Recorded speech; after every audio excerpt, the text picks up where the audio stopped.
let's talk about what it takes to do a first draft on a 100,000-word novel. Now, some of you watching might have full-time jobs and families and things, which for you, if you can get 100,000 words a year, good job. If you are single and a student and maybe only working part-time, then this is a great time to build some of those habits because I did that for many years, and I know that there is some free time in there. You may feel really scatterbrained. You may feel like you're doing too much, and some of you may have like overachiever 18 credit hour stuff. I bet you were one of those. But just wait till you have kids. The audience that is like, yeah, kids, yeah, they're like, oh yeah. So now is a good time to build that habit. But what I would recommend is, so average writing speed for a writer is between 200 and 500 words an hour, okay? Writing new prose in a story. Good rule of thumb to have. If you are outside those bounds, it's okay. Everyone is different, but that's a pretty wide range. And my experience has been that if you're well below that you can speed it up with good habits and good practice. Good habits and practice would be things like learning to turn off the Candy Crush and the email and the social media and learning to focus on your storytelling. And if you have a real trouble with that, getting a notepad and going outside and writing longhand or things like that to shake the need to be checking your email every few minutes. If you're well below, if you're like at 50 words an hour, then you are spending too much time on email, or you are worrying about each word way too much to an extreme amount, which does happen as well.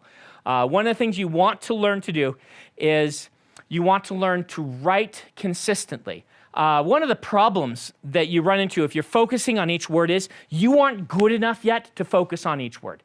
You aren't going to be, to get better at writing, you're going to have to get to the point where you're writing big chunks of writing and then trying to teach yourself to do things as you're doing that. It's really good as a writer to kind of keep in the back of your mind, I am usually a little bit too passive in my voice.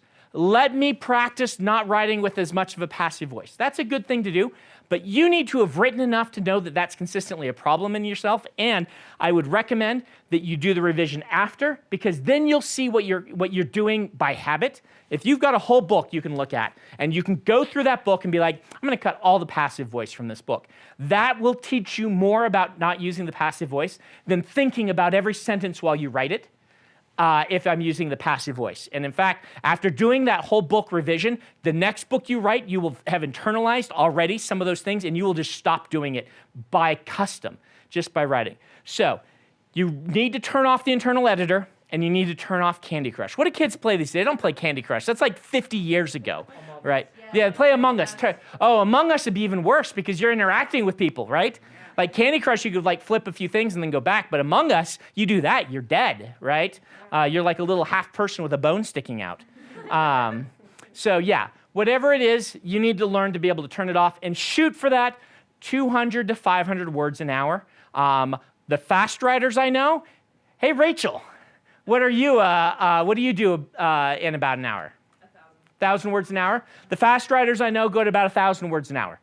And that is not a ridiculous speed. That's actually a lot of pros I know do between 750 and 1,000 rough draft words in an hour.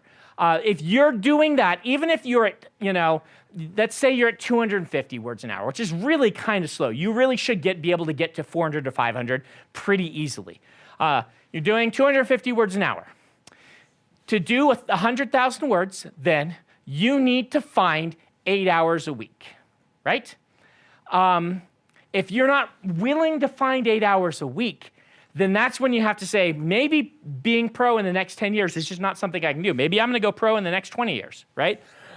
But most people with 4 hours on a Saturday, where you go, I would recommend getting your loved ones involved in this and saying, I really want to try doing this writing thing. Sanderson says I should be shooting for 500 words an hour, then in 4 hours on a Saturday, I can do 2,000 words, and that is my writing for the week. Will you guys, protect my writing time. Guard the door. Make sure, during these 4 hours, will you take the child, the toddler, and entertain them so that I can have 4 hours. And if I have those 4 hours, then I don't have to stress for the rest of the week. If you can do that, then you can write a book every year. 100,000 words, 2,000 words a week gets you a rough draft every year. And you will find that you will pick up speed as you do this. My first book, it took me like 3 or 4 years, but 2 of those years were on a mission. And I was not getting a lot of writing done on my P days during the 1 hour I had, or 2 hours while my companions were playing basketball. Actually, it was ping pong because I was in Korea, but people find it odd that missionaries play ping pong. But if you're in Asia on your mission, you will know ping pong is the thing. Regardless, you probably can find 4 hours a week to work on being a professional writer, and that's what I would recommend doing. Here's the caveat, though. I have a good friend, Jancy, who is a binge writer. I don't know if she still is. I'll have to ask her. I know she was a few years ago. And this is an uncommon, but not unheard of type of writer. I believe Scott Card was a binge writer at one point in his career. I don't know if he still is. Binge writers are people who prepare and prepare and prepare and think about their story. Even if they're not outlining, they're thinking about it for like 9, 10 months. And then they sit down in a month or 2 and they write the whole book, right? If you're a school teacher, binge writing is a very good way to do it, because my experience with school teachers has been, having married one and knowing several, that writing during the school year is just really hard, because school teaching is one of those jobs that consumes your entire life, and there are always more things to be doing for your students. And so taking the summer and saying, my summertime is my binge writing, I focus on my books, that might be the way you go, right? There's an exception to every rule of thumb in writing where somebody really successful has done the opposite thing and it has been the right thing for them. So keep that in mind.